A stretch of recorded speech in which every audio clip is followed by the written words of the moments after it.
Hi, நம்ம வீட்டிலேயே puffs செய்யலாமா? யாருக்கு தாங்க பிடிக்காது? அதுவும் எக் பப்ஸுங்க. நம்ம வந்து இன்றைக்கி கோதுமை மாவில் செய்ய போகிறோம். ரொம்பவே சூப்பராக இருக்கும். அதுக்கு நான் 400 கிராம் அளவு கோதுமை மாவு எடுத்து 1 டேபிள் ஸ்பூன் உப்பு போட்டு நல்லா கலந்துக்கோங்க. உங்களுக்கு தேவையான அளவு உப்பு போட்டு நல்லா கலந்துக்கோங்க.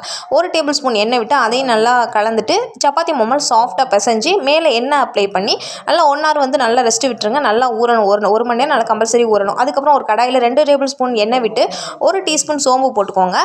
4 பெரிய வெங்காயம் வந்து எடுத்து அதையும் நல்லா கட் பண்ணி நீள்வாக்கில் கட் பண்ணி சேர்த்துக்கோங்க. நல்லா வதங்கட்டும். உப்பு தேவையான அளவு, வெங்காயத்துக்கு தேவையான அளவு போட்டு நல்லா கலந்துட்டு 1 டேபிள் ஸ்பூன் இஞ்சி பூண்டு பேஸ்ட் போட்டேங்க. அது கேப்சர் பண்ணாலும் நீங்கள் சேர்த்துக்கோங்க. 1/2 டீஸ்பூன் வந்து கரம் மசாலா, 1/2 டேபிள் ஸ்பூன் மிளகாய் தூள், 1/2 டேபிள் ஸ்பூன் மல்லித்தூள் போட்டு இப்போ 2 நிமிஷம் நல்லா கலந்து விட்டுட்டு இப்போ ஸ்டஃபிங்ஸ் ரெடி.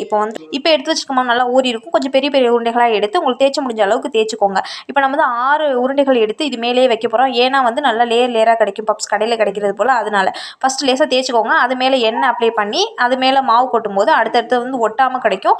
அதெல்லாம் வந்து லேயராக கிடைக்கும். அப்புறம் நீங்கள் மேலே 6 இதையும் வச்சதுக்கப்புறம் நீங்கள் ஜென்டலாக வந்து தேய்ங்க. ரொம்ப அழுத்தி தேய்க்கக்கூடாது, நமக்கு லேஸ் கிடைக்காம போயிடும். அதனால் ஜென்டலாக தேய்ச்சிட்டு நான் எக்ஸ்ட்ரா உள்ள மாவெல்லாம் வந்துட்டு கட் பண்ணி எடுத்துகிட்டு நம்ம எடுத்துருக்க அந்த ஸ்கொயரில் வந்துட்டு 4 பீசஸ் போடலாம். எக் பப்ஸ்க்கு 4 பீசஸ் போட்டு உள்ளே வந்து ஸ்டஃபிங் எடுத்து வச்சுருக்கிறது வந்து ஒரு ஸ்பூன் வைங்க. பாயில்டு எக் 5 வந்து கட் பண்ணி வச்சுருக்கேன். அதில் ஒரு பீசஸாக எடுத்து நீங்கள் உள்ளே வச்சு நான் மடிக்கிறது போல் நல்லா இது வந்து ஒட்டணும்லாம் அவசியம் இல்லை. இது வந்து நம்ம மடித்து விடும்போதே நல்லா ஒட்டிக்கிறோம்.